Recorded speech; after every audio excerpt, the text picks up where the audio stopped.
Hello students, आज पढ़ने वाले 5 चैप्टर ग्रेविटेशन का सब parts variation in acceleration due to gravity. यानी एक्सेलरेशन ड्यू टू ग्रेविटी कैसी वैरी होती है, यानी जी जी की जो value acceleration due to gravity due to latitude sorry due to altitude. Altitude means height. उसके अगर जैसे अगर अर्थ सरफेस से अपन जैसे हाइट पे अगर जाते हैं तो उसके जी की वैल्यू कैसे चेंज होती है, इंक्रीज होती है या डिक्रीज होती है, या डेप्थ अगर जमीन के अर्थ सरफेस के अगर नीचे अगर जाते हैं तो जी की वैल्यू इंक्रीजेस और डिक्रीजेस। तो उसका एक रिलेशन बनाना है कि क्या होता है कि जी की वैल्यू इंक्रीज होती है या डिक्रीज होती है। और नेक्स्ट है latitude.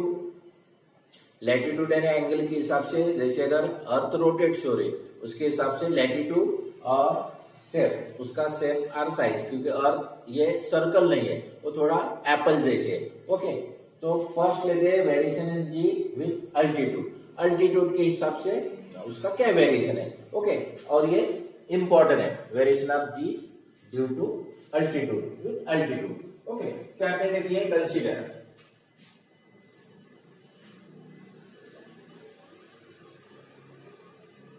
consider a body of mass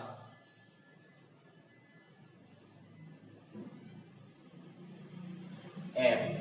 M is the mass of a body on the earth surface. Then G equal to capital GM divided by R square। Equation number 1। Okay, इसके पिछले video में देखा था कि what is the relation between small g and capital g. इसमें दो ले थे, दो टाइप्स। एक लिया था कि अगर बॉडी अगर अर्थ सरफेस के ऊपर है तो उसका जी का कैपिटल जी के साथ क्या रिलेशन है, तो ये एक फॉर्मूला है, ठीक है। और दूसरा अगर एच साइड पे अगर रहता है तो उसके लिए उसका क्या फॉर्मूला है। ओके, तो यहाँ पे आप डायग्राम भी बना सकते हो।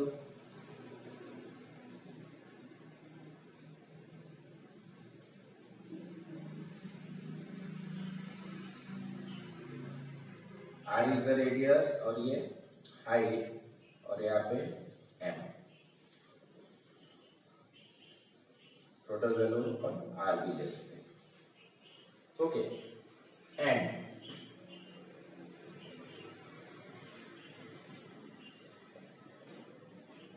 the acceleration due to gravity at a height x from Earth surface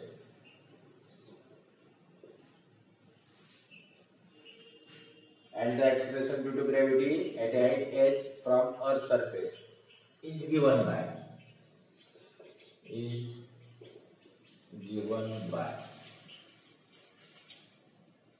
यहाँ पे जी एच। ओके, यहाँ पे अपन ने जी लिखा है। ओके, तो जी की जगह जी एच लिखना है, क्योंकि एच साइड पे फ्रॉम द अर्थ सरफेस से वो बॉडी का पे एक्स हाइट पे the acceleration due to gravity at height x from the earth surface is given by, तो यहाँ पे जी की जगह जी एच। जी और एम ये कांस्टेंट है तो ये फिक्स रहेंगे, तो capital g M divide by यहाँ पे आर है क्योंकि ऑन द अर्थ सरफेस, ठीक है। अब एच साइड पे है तो आर प्लस एच आएगा, तो यहाँ पे लिखेंगे आर की जगह R plus H whole square है, तो यहाँ पे होल स्क्वायर। ओके, ये इक्वेशन नंबर 2। अब क्या करना है, डिवाइड इक्वेशन 2 बाय 1, क्योंकि जी एच निकालना है, variation of g with altitude h के हिसाब से, तो जी एच की वैल्यू निकालना है। तो जी एच इक्वेशन नंबर 2 को 1 से डिवाइड करेंगे, तो divide equation 2 by equation 1 we get G H divide by G equal to G M divide by R plus H whole square into, अब डिवाइड होगा इंटू में लिखते हैं तो इसका रेसिप्रोकल, ओके, तो ये R square divide by GM, अब GM GM cancel equal to R square divide by R plus H का होल स्क्वायर, ओके। अब आर स्क्वायर से डिवाइड करते हैं, G H divide by G equal to R square से divide किए तो R square divide by R square, numerator और denominator को डिवाइड करेंगे, यहाँ पे आता है आर प्लस एच का होल स्क्वायर, तो आर प्लस एच का whole square divide by R square, तो ये आता है 1 divide by R plus H divide by R का whole square, okay, equal to 1 divide by R plus H divide by R का whole square, तो equal to 1 divide by 1 plus H by R whole square equal to 1 plus H by R raised power minus, okay. यहाँ पे देखिए एक equation on the earth surface, दूसरा equation at a height h, okay. Depth में भी वैसा लिखेंगे on the earth surface और एक पर्टिकुलर डेप्थ में बिलो द अर्थ सरफेस, तो ये एक फार्मूला, इस इक्वेशन को इस इक्वेशन से डिवाइड किए, डिवाइड करने के बाद खाली उसको क्या किए सिंप्लीफाई किए, तो सिंप्लीफाई करने के लिए यहाँ पे लिख लेते हैं divide n R and d R, numerator and denominator by R square से न्यूमरेटर और डिनोमिनेटर को डिवाइड किए, तो न्यूमरेटर में जो वैल्यू आर स्क्वायर कैंसिल होता है तो 1 रहता है, और यहाँ पे सेपरेट लिखा डिवाइड किया, डिवाइड करने के बाद ये भी होल स्क्वायर है और ये भी स्क्वायर है, तो ब्रैकेट के अंदर में लिखा होल स्क्वायर, आर को सेपरेट डिवाइड करना है, आर को डिवाइड किए और एच को डिवाइड किया, तो आर आर कैंसिल होता है 1 और h by R raised power, अब न्यूमरेटर डिनोमिनेटर से अगर न्यूमरेटर में वैल्यू लेके जाते हैं तो क्या होता है पावर का साइन चेंज होता है, ओके, तो पावर का साइन चेंज हुआ, ओके। अब ये मिटा के आप लिखते हैं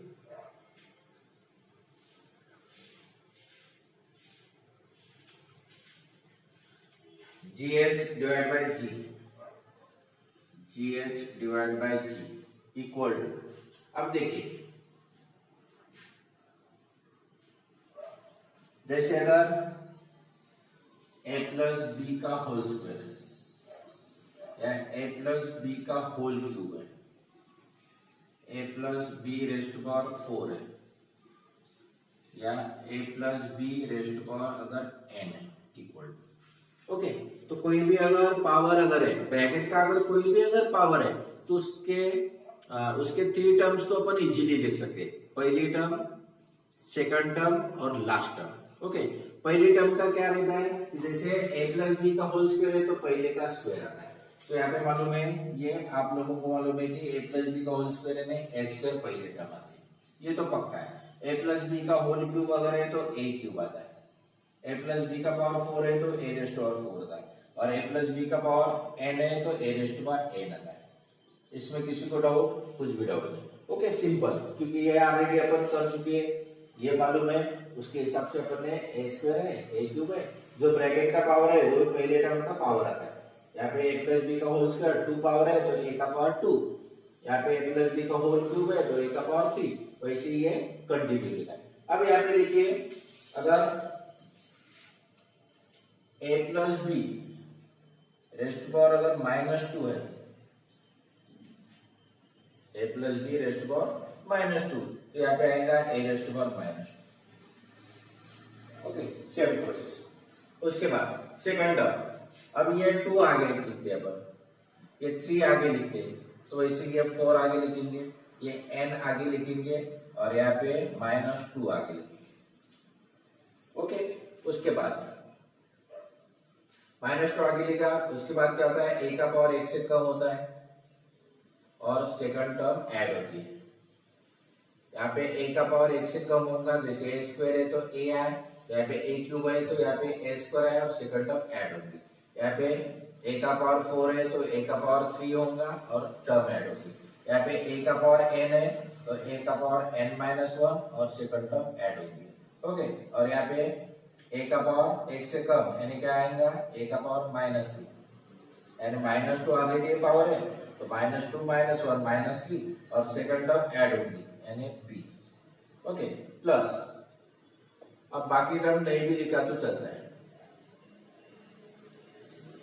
ये आप नोट करके रखिए ओके क्योंकि ये इंपॉर्टेंट है क्योंकि यहाँ पे 2 ही टर्म लिखना है ये जो टर्म है उसके 2 ही टर्म लिखेंगे ओके तो ये आप नोट करके रखिए ये बहुत ही इंपॉर्टेंट है क्योंकि इसीलिए स्टूडेंट को डिफिकल्ट जाता है बाकी इजीली कर लेते हैं ओके तो ये मैं अभी मिटा रहा हूँ आप स्क्रीनशॉट या पॉज करके भी लिखा के रख सकते हो ये नोट करके रखिए बाजू जब नोट्स बनाएंगे ओके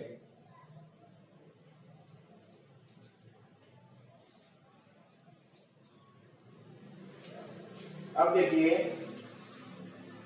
एक की जगह यहाँ पे 1 है तो 1 का पावर अगर कुछ भी अगर आता है तो 1 ही रहेगा 1 का पावर नेगेटिव पॉजिटिव 0 कुछ भी लिखिए रियल नंबर कुछ भी लिखा 1 का पावर तो 1 ही होता है तो पहली टर्म 1 सेकंड टर्म आती है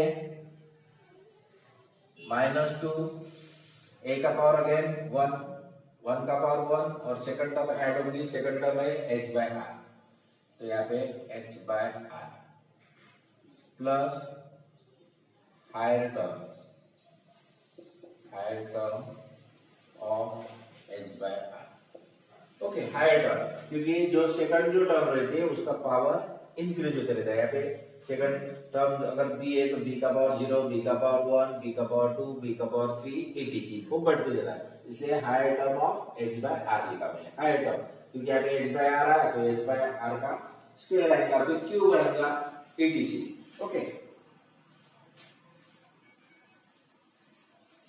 अब यहाँ पे लिखिए बट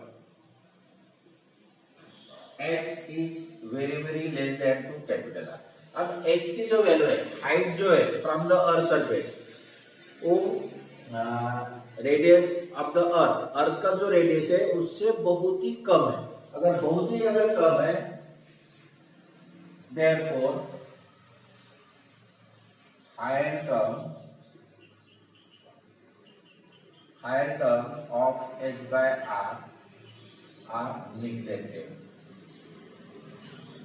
ये निगलेक्ट करना है निगलेक्ट अगर करते तो क्या आता है यहाँ पे gh divide by g equal to 1 minus 2h/r तो implies gh equal to g in bracket 1 minus 2h/r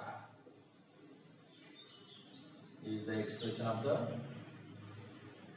variation of g due to altitude okay तो gh यानी एक्सलेशन ड्यू टू ग्रेविटी और h सफिक्स है h suffix है इसका मतलब क्या है कि h हाइट में एक्सलेशन ड्यू टू ग्रेविटी कितना है तो gh is the acceleration due to gravity at height h g is the acceleration due to gravity on the earth surface 1 constant है 2 constant है h is the height from the earth surface और r is the radius तो ये एक expression है कि variation of g due to altitude यानी height altitude का मीनिंग होता है हाइट यहाँ पे अल्टीट्यूड की जगह ब्रैकेट में आप हाइट लिख के रख सकते हो अल्टीट्यूड मींस हाइट ओके ये एक एक्सप्रेशन हुआ सिंपल है ओके अब यहाँ पे जैसे एक और बात बताता हूँ यहाँ पे मैंने लिखा कि higher terms of h/r are neglected अब निगलेक्टेड कैसे होते हैं उसका एग्जांपल लेके मैं आपको बताता हूँ तो निगलेक्ट कैसे होते हैं यानी उसको कंसीडर नहीं करना तो क्यों कंसीडर नहीं करना ओके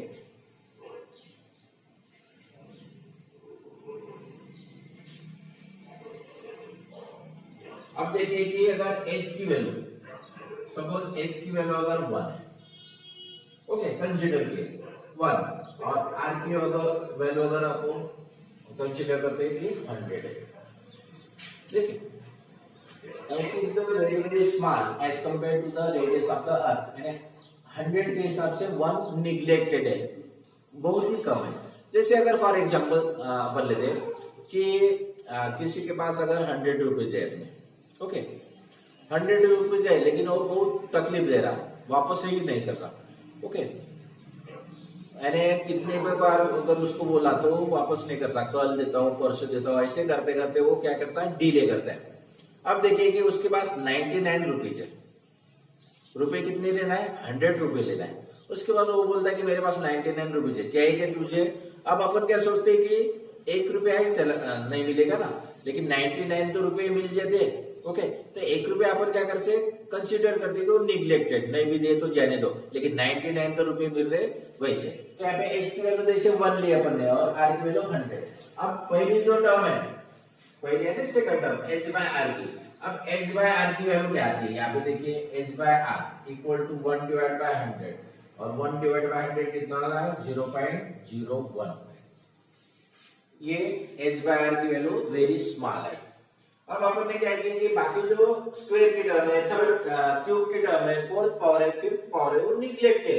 अब निग्लेक्ट कैसे होगा, यहाँ पे अगर एच बाय आर की वैल्यू अगर स्क्वायर की वैल्यू निकालते हैं तो एच बाय आर की वैल्यू ये है 0.01, उसका स्क्वायर करते तो स्क्वायर करने में क्या होता है, 0.01 इंटू 0.01। अब 1 इंटू 1 1 होता है, 1 2 2 पॉइंट से यहाँ पे 2 पॉइंट यानी 4, तो 1 2 3 4, कितने वैल्यू है, 0.0001 है, बराबर। अगर पावर 3 लेते h by R raised to power अगर 3 लेते तो 3 लेते तो 0.01 वैल्यू है एच बाय आर की, जो ऑलरेडी आपने निकाला आपने। ओके, उसका क्यूब यानी 3 टाइम्स मल्टीप्लिकेशन, 0.01 इंटू 0.01 इंटू 0.01, तो क्या होता है 1 इंटू 1 इंटू 1 1 होता है, और 1 2 3 4 5 6 डिजिट के बाद 5, तो यहाँ पे लिखते हैं 1 0 0 1 2 3 4 5 6 5। ये वैल्यू, ये बहुत ही निग्लेक्टेड है, ये भी निग्लेक्टेड है, बहुत ही कम आ रही है, इसलिए उसको क्या किया अपन ने, निग्लेक्टेड है। यानी higher terms of h by R are neglected, क्योंकि हायर टर्म को निग्लेक्ट करना है, तो अपन ने 2 ही वैल्यू ली। ओके, तो ये एक एक्सप्रेशन है, variation in g with altitude, height के हिसाब से जी की वैल्यू कैसी चेंज हो रही है, उसका ये एक्सप्रेशन है, और ये इंपॉर्टेंट है। Okay,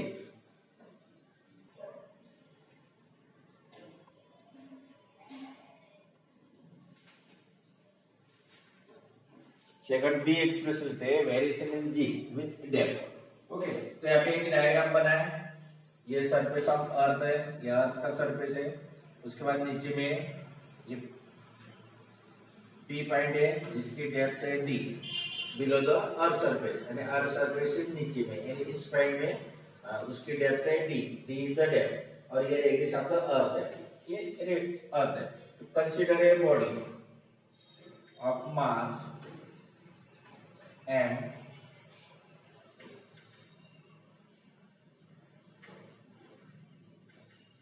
on the earth surface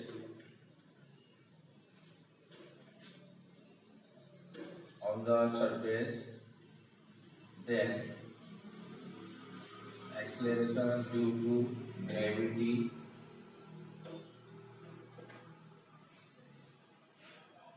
on the earth surface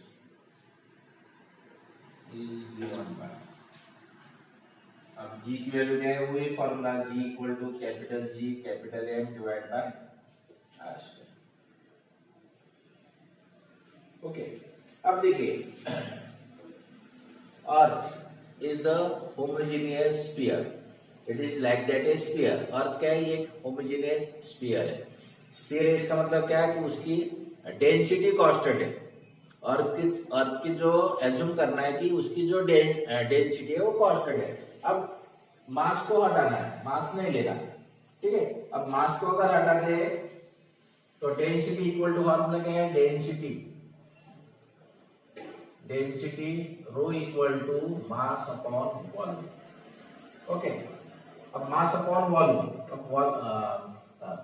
अर्थ क्या स्फीयर है तो वॉल्यूम इक्वल टू क्या होगा, but v equal to volume of the sphere क्या है, 4/3 pi r cube, r is the radius, okay, उस पूरा अर्थ का, अगर earth it is like that a sphere, तो स्फीयर का वॉल्यूम का फॉर्मूला है 4/3 pi R cube.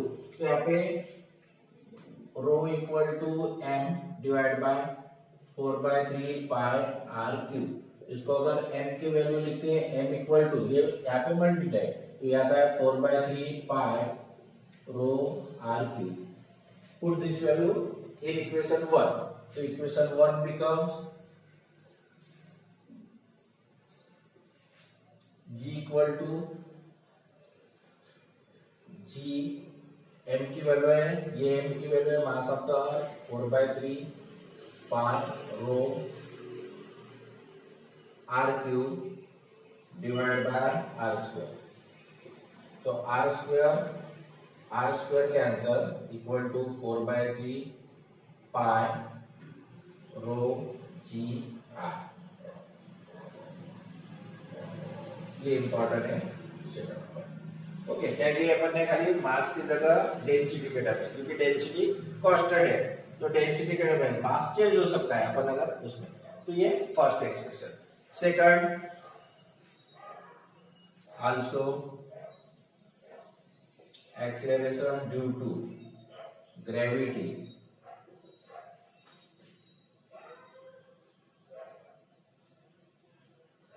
at a depth d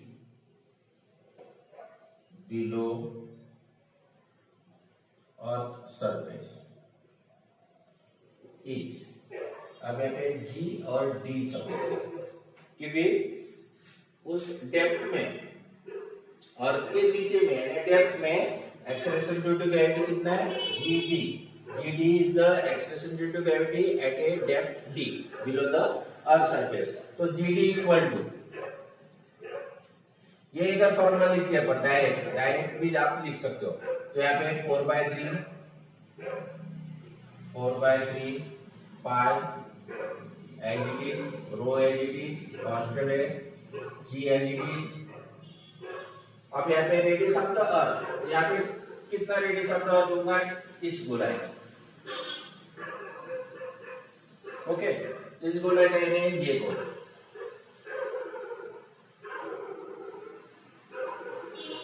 ये वाला, इसमें निकालना, ये डी पॉइंट यानी ये।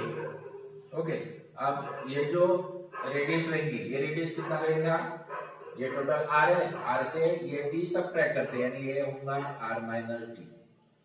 ओके, ये होगा आर माइनस डी, क्योंकि ये अगर आर है तो ये होगा आर माइनस डी, क्योंकि आर इज द रेडियस, तो ये होगा आर माइनस डी। तो इस इतने स्मॉल सर्कल के लिए देते, स्फीयर के लिए, क्योंकि इतना पार्ट अपन ने निकाल दिया बाहर का, तो इतना पार्ट बचा है जो शेडेड पोर्शन है, तो उस पार्ट में उसकी रेडियस है आर माइनस डी है। ओके, तो ये अगर आर माइनस डी है तो आर माइनस डी लिखेंगे, तो यहाँ पे लिख रहा है आर माइनस डी। आप ये डायरेक्ट भी लिख सकते हो इक्वेशन पर, समझ में? क्योंकि यहाँ पे देखिए मास कम हुआ, इतना पार्ट लिया बने शेडेड पोर्शन, तो मास कम हुआ लेकिन डेंसिटी फिक्स है, उसका डेंसिटी कांस्टेंट है। तो डेंसिटी अगर कांस्टेंट है तो स्मॉल कैपिटल आर की जगह ये जीडी के टर्म में लिखना है, तो आर की जगह आर माइनस डी लिखेंगे। ओके, अब डिवाइड करना है, डिवाइड इक्वेशन 3/2, और डिवाइड इक्वेशन 3/2 की तो आपका एक्सप्रेशन मिल जाएगा। तो यहाँ पे ये नोट करके रखिए,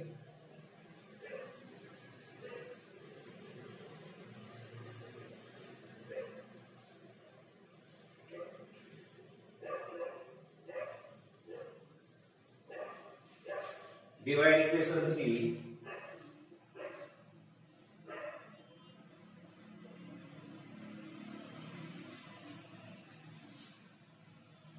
divide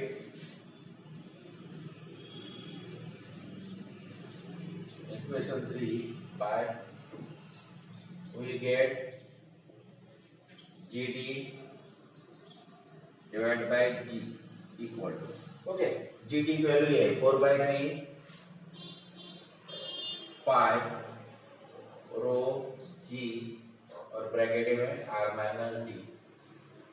divide by small G की वैल्यू क्या है, ये 4/3 पाई रो जी इंटू आर। तो 4/3 pi rho G G cancel equal to R minus D divide by R. तो R by R minus D by R, तो ये होता है 1 माइनस डी बाय आर, ये वैल्यू हुआ G D divide by G. Okay, तो यहाँ पे अगर लिखते G D equal to G in bracket 1 minus D by R, this is the expression of the acceleration due to gravity at the depth D. D depth में acceleration due to gravity अगर निकालना है तो ये formula apply करेंगे। G is the acceleration due to gravity on the surface, 1 constant है minus D is the depth below the earth surface, यानी earth surface के नीचे में कितने किलोमीटर या मीटर में वैल्यू है, तो ये डी और आर इज द रेडियस, ये गिवन रहती है, कांस्टेंट रहती है। खाली आपको डी दिया रहेगा और जी और आर की वैल्यू तो आप acceleration due to gravity at the depth D में निकाल सकते हो। ओके, तो ये एक एक्सप्रेशन, ये सिंपल है। खाली आपको क्या करना है, मास को डेंसिटी के टर्म में लिखना है, क्योंकि मास चेंज होता है। अपन पहले क्या करते हैं, ये पूरा अर्थ लेते हैं, ये पूरा अर्थ लेते हैं और उसका ये स्मॉल पार्ट, क्योंकि ये डी है, ये आर है, कैपिटल आर। ओके, और उसके बाद क्या करते हैं, पूरे अर्थ के लिए लेते हैं जी की वैल्यू, जैसे ये फार्मूला, और उसके बाद ये अंदर का जो स्क्वायर है उतना पार्ट रहता है। ओके, तो उतना पार्ट अगर रहता है तो ये रेडियस कितना होगा, आर माइनस डी होगा, क्योंकि ये आर और ये अगर आर है और ये डी है तो इतना पार्ट कितना होगा, आर माइनस डी, तो ये होगा आर माइनस डी, ये आर माइनस डी होगा उतना पार्ट। तो उतने पार्ट के लिए लिखा, ये डिवाइड किए तो आपको एक्सप्रेशन मिला। ओके, तो ये दो एक्सप्रेशन बहुत ही इंपॉर्टेंट है, याद कीजिए। और उसमें अगर कुछ अगर डाउट है तो आप मैसेज अगर डाल सकते हो, ओके, या व्हाट्सएप ग्रुप पे या इंस्टाग्राम पे, या मुझे कॉल भी कर सकते हो। ओके, तो ये दो सिंपल एक्सप्रेशन थे। नेक्स्ट टाइम लेंगे अपन लैटिट्यूड और शेप। लैटिट्यूड के हिसाब से उसका जी की वैल्यू कैसे चेंज होता है, और शेप के हिसाब से, यानी उसका शेप चेंज है। आप जैसे इक्वेटर से अर्थ पोल के तरफ अगर मूवेबल होते तो उसका यानी उसकी वैल्यू इंक्रीज होती है या डिक्रीज होती है जी की वैल्यू। ओके, तो आज के लिए बस इतना ही स्टूडेंट, अगले वीडियो में मिलते हैं। Good bye.